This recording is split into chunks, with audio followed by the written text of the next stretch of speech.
באיזה גיל התחתנתם? 18 וחצי. נחמה הייתה בצבא ואני הייתי בצבא. ופתאום היה לה הריון, ואמרה לי טלפון, כנראה אני בהיריון. אז מה עושים? הרמתי טלפון לאמא שלי, שאלתי אותה, מה עושים? אז אמא שלי אמרה, נעשה חתונה. התקשרתי לנחמה, אמא שלי אמרה שנתחתן. זאת הייתה הצעת הנישואים. רצית להתחתן? כן.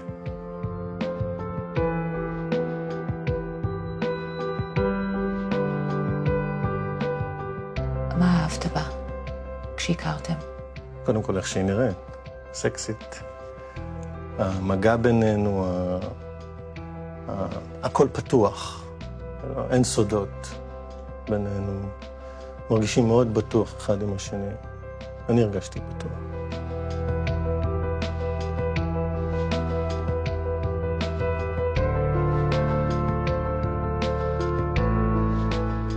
במהלך השנים שלכם ביחד אתם עושים 3 ילדים. כן. איך קיבלתם את ההורות עליכם? אני חושבת שליאורם לקח זמן בכלל לקלוט שהוא אבא. ולי זה היה שוק.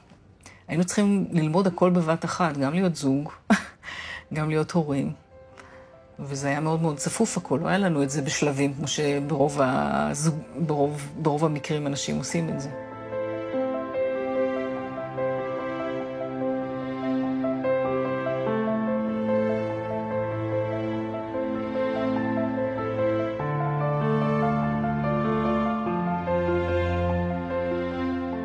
מה קרה כשהילדים גדלו ועזבו את הבית?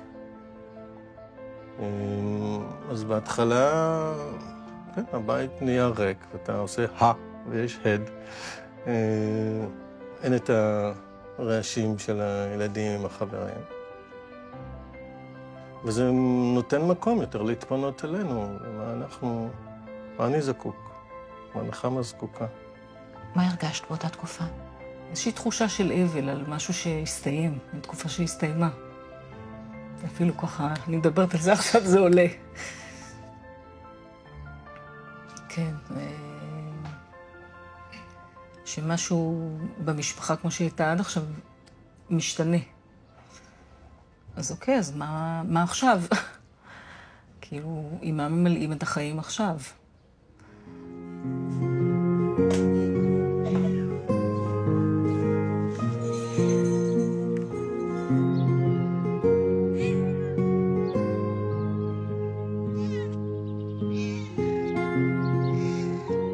הרגשת שהיא עוברת משבר?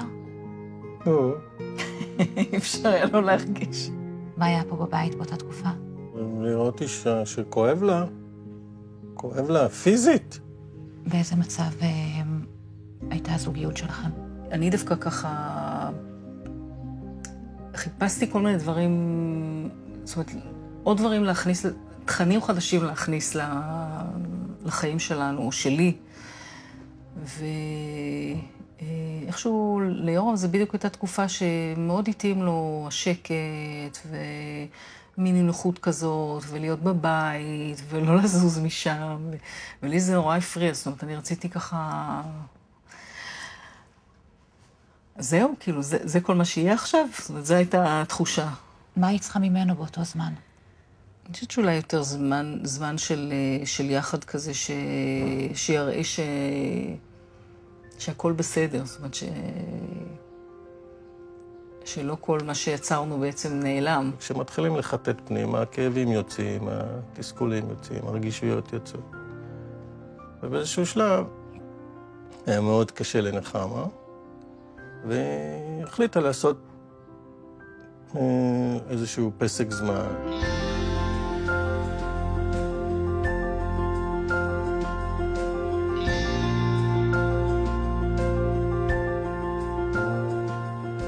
איך התקבלה ההחלטה שאשתך רוצה לטוס להודו? באירוע עם חברים. חברה סיפרה, כשנוסעים להודו, זה כמו לעשות ריסטארט. הסתכלתי על זה גם כהזדמנות פעם ראשונה להיות אני עם עצמי. אף פעם לא הייתי, תמיד הייתי בשביל. תמיד הייתי או הבת של, או אחר כך ישר אשתו של, ואימא של. וזה היה אז פעם ראשונה של קצת לראות איך אני מסתדרת איתי לבד.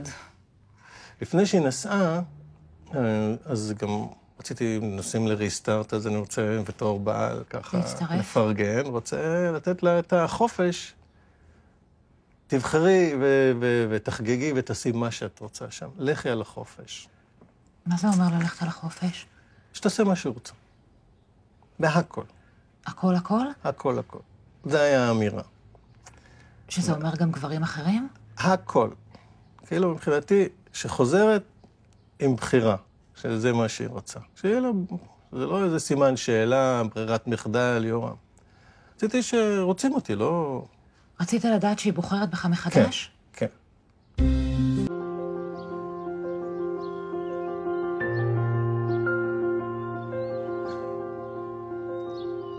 הקושי, אני חושבת, התחיל דווקא לקראת הנסיעה, שאני הייתי מאוד מאוד עסוקה כבר בהתרגשות שלי לקראת הנסיעה ובהכנות וזה, ולא הייתי ערה ורגישה מספיק לקושי לזה שהוא מתחיל ככה, מתחיל להיות לו פחד מכל הנסיעה הזאת. ממה הוא פחד? הוא התחיל לדבר על, תשמעי, אני חושב שגם אם יהיה לך משהו כשתהיי בהודו, יהיה לך איזשהו רומן וזה, אז אני מרגיש שהיום אני מספיק חזק בשביל שזה לא יעשה לי שום דבר, ואני בכל מקרה רוצה שתחזרי. שהוא העלה את זה, אז ככה, העלה אצלי גם מחשבות. ואמרתי לו, אתה יודע מה, אם יש משהו שככה מעלה אצלי ספק, זה באמת הפסיביות שיש לך בזמן האחרון. וקשה לי עם זה, זאת אומרת, קשה לי עם השקט הזה. היא אמרה, אם אני אעשה משהו עם מישהו, זה רק בגלל שאני רוצה אנרגיה גבוהה יותר. אם המשפט הזה היא ככה נסע לי, התנהד לי בראש. למה זה עלה בכלל? אני חושבת שזה על רקע של זה 10 שנים קודם היה לי איזשהו רומן של לילה אחד, משהו כזה שהעלה סימני שאלה, וזה אני חושבת מה שאחר כך טלטל אותו מאוד כשנסעתי.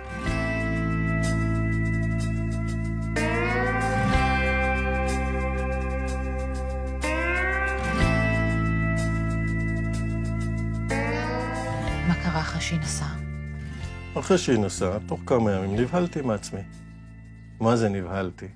בתוך בית החזה, כמו משהו בוער ונקרע ממני.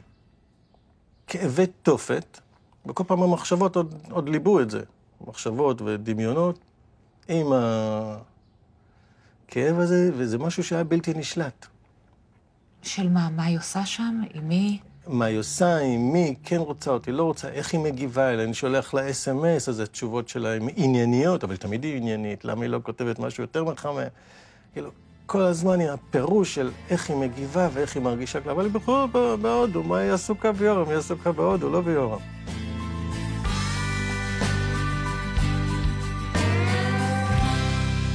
מה חשבת שהבנת מה קורה ליורם בארץ? שמחתי על הקטע הזה על זה שהוא כל כך, שאני כל כך חסרה לו, זאת אומרת, זה מצד אחד, ומצד שני נבהלתי מהעוצמה, זה היה מבהיל.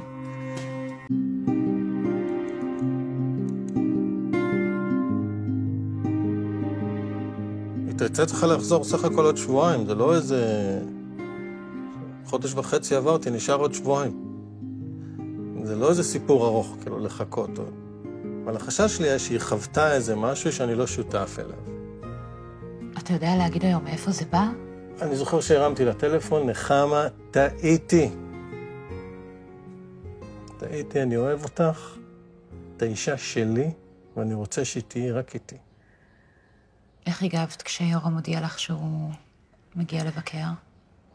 אני חושבת שבשלב שהוא הודיע שהוא רוצה להצטרף אליי, כבר מאוד מאוד שמחתי, כבר היה לי ככה הרבה...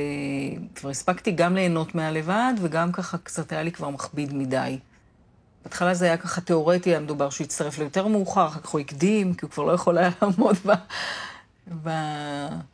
בעומס הרגשי שהוא היה בו.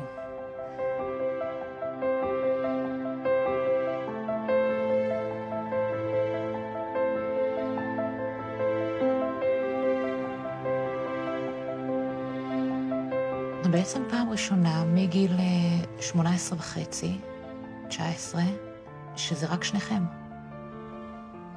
כן, לכל כך הרבה זמן, כן. שזה רק שנינו וממקום כזה שגם אין שום דבר אחר. ואיך זה היה?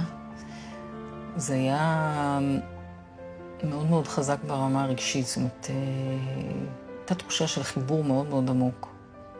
בעקבות הנסיעה הזאת גיליתי שאני לא יודע אם לגרור לזה צריך, אבל הנוכחות של נחמה מאוד משמעותית לי, אז היא מרגישה שיש מישהו שזקוק לה, וגם אני מרגיש שהנוכחות שלי מאוד משמעותית לה, אז נתחבר למישהו זקוק לי. וזה לא היה לפני הנסיעה? זה לא היה במודע, לא ידעתי שזה עד כדי כך. חשבתי, וואלה. אשתי. כן.